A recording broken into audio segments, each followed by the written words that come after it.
You ask Tiger to calculate. This deals with linear inequalities with one unknown. The final result is j smaller than -4. Let's solve it step by step. Group all constants on the right side of the inequality. Subtract 1 from both sides.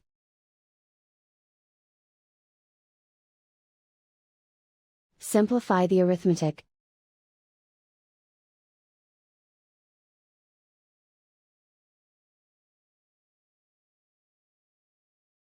Isolate the j.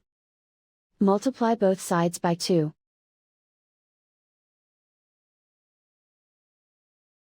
Group like terms.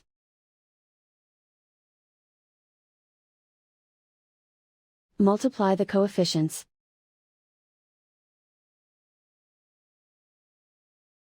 Simplify the fraction.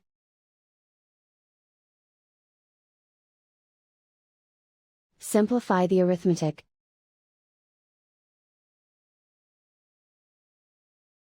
Plot the solution on a coordinate grid. And so the final result is j smaller than -4.